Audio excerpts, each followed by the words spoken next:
So now's the time to make sure that your tools are nearby and ready to go, because we're going to start to move and play around with these.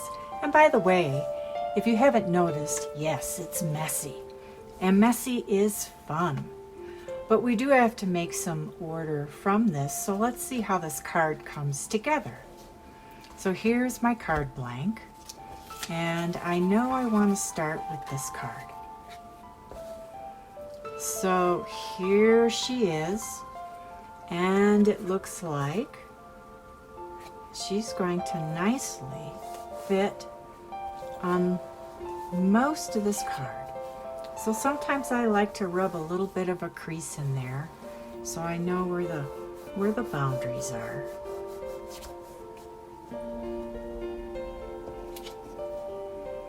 And then I'm liking the idea of this nautilus playing in here. I'm not sure exactly how far over, and that's where this card frame is really helpful, because I can play and move this around and see where I like it. And I want enough to show the nautilus, but I want to be able to see some of her eye too. So this tells me I'm in pretty good shape right here. I'm also paying attention to that she gets glued down first, and then comes this one. So continue to listen and sense how different images have their own energy, and each environment has their own voice, and see what's glued on first. Now I like these images that I tore up during the demonstration. In fact, for some reason that I don't know why, I like them torn like this together. So now I'm seeing that this card is starting to come together. So let me center it a little bit here for you. Okay, so this is a really good start. Now, of course, I don't like this here, and I'm wondering what to put there. So we'll have to play around a little bit.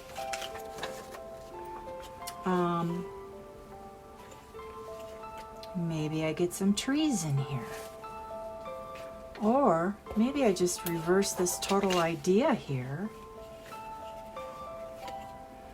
and remove them by putting these torn edges on the bottom. So you play. You play and you see what feels good, what looks good, what resonates with you. I'm seeing that, perhaps this doorway, now I'm going to have to play with that a little bit. It's a little big. And, I might just use part of it, and I might cut out part of it. So as I play around with this image here, I don't want to take up all your time watching me play around. So I'm going to bring this into a little more cohesiveness and come back with you.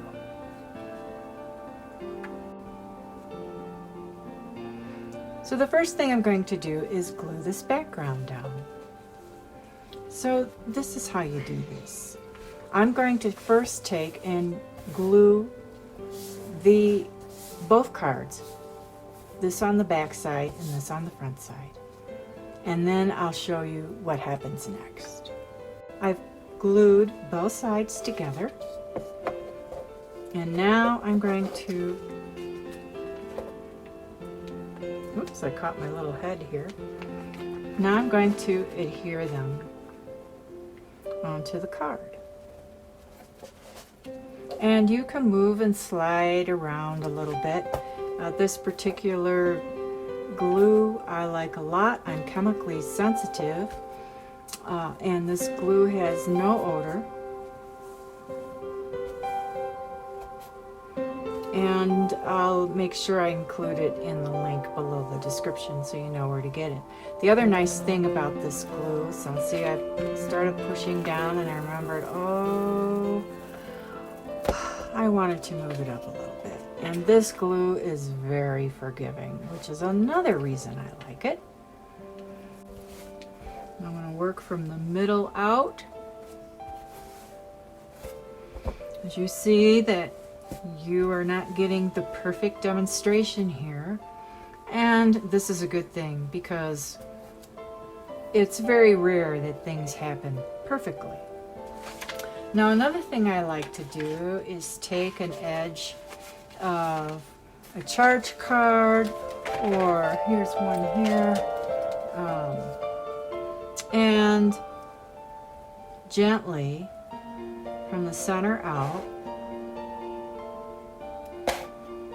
go ahead and smooth out all the glue, all the bubbles, all the ripples, and get a nice clean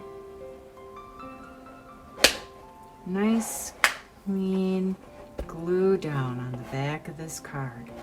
And you might have noticed that my image has not been cut exactly to the card. And that's because it's easier to do it the way I'm going to show you here in a minute. So I'm just smoothing this out. Now some people like to use what's called a roller brayer. Some people just like to use their hands. Whatever works for you is fine. Now this is how I'm going to cut it. I flip it upside down. You can use scissors. I find that this is easier.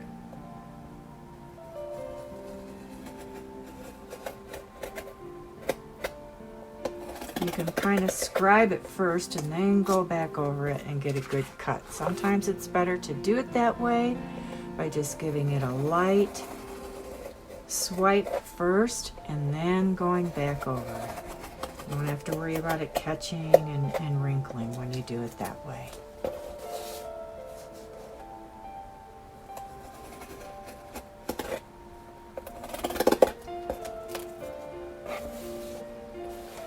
So here we are on the last side.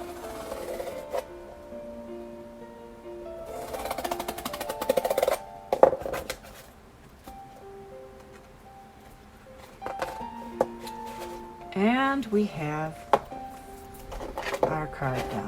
I've got some excess glue here. I'm just going to get out of the way. And I'm going to continue on.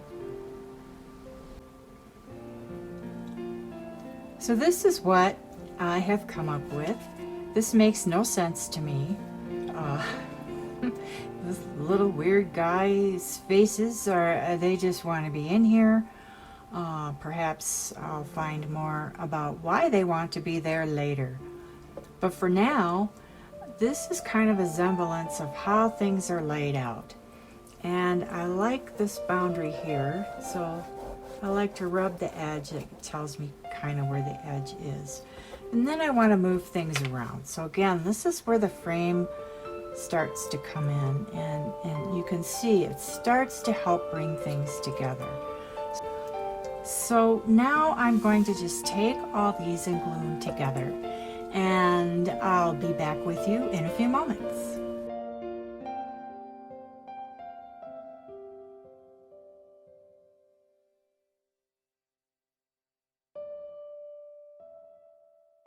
Because this placement is picky, I'm going to do half at a time and just anchor with my little finger the left side of this. And then I'll get these guys down gently. I missed a little foot here. I'll come back and get that later. And then I'll pick this side up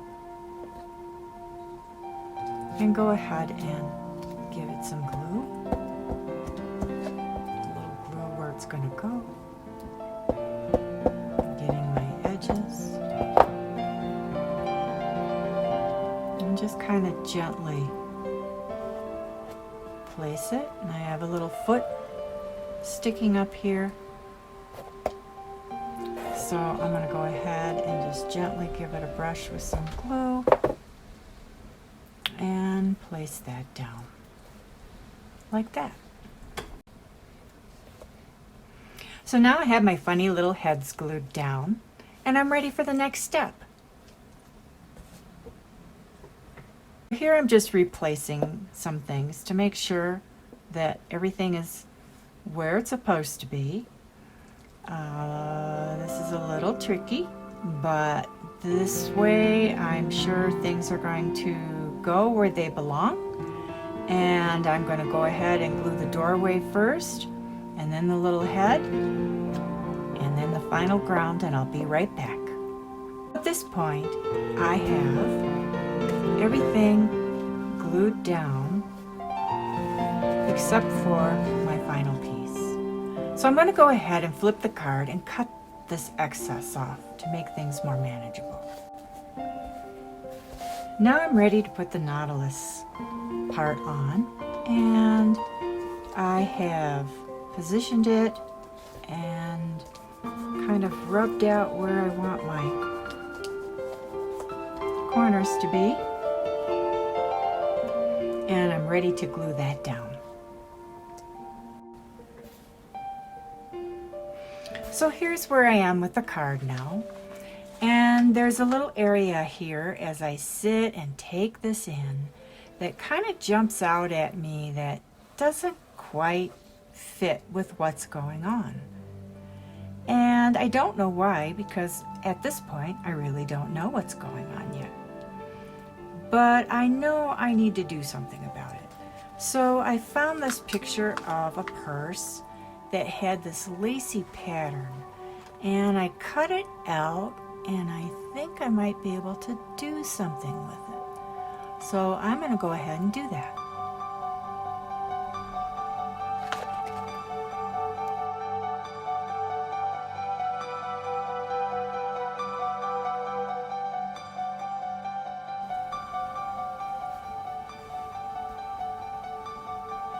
Here's the finished card with a couple more elements I've added. The question becomes, how do you connect a card you've made to your personal story? Remember, your card is a reflection of some aspect of yourself. It speaks through you and to you through its first-person voice. To connect what you have made to your personal story, hold the thought of wanting to know what your card has to say to you. Then simply respond and speak as your card. It's just like this. I am the one who. Then listen till it comes to you to finish that. Let the card speak and hear the deeper wisdom that comes from within you. Here are a couple examples. I am the one who helps you find the way. I am the one who is always with you. I am the one who is your child within. What does your card say to you? I'll end the video with a close-up of this card and the wisdom that has been shared with me. But before I do that, just know there's so much more to working with SoulCollage. But this is enough to get you started.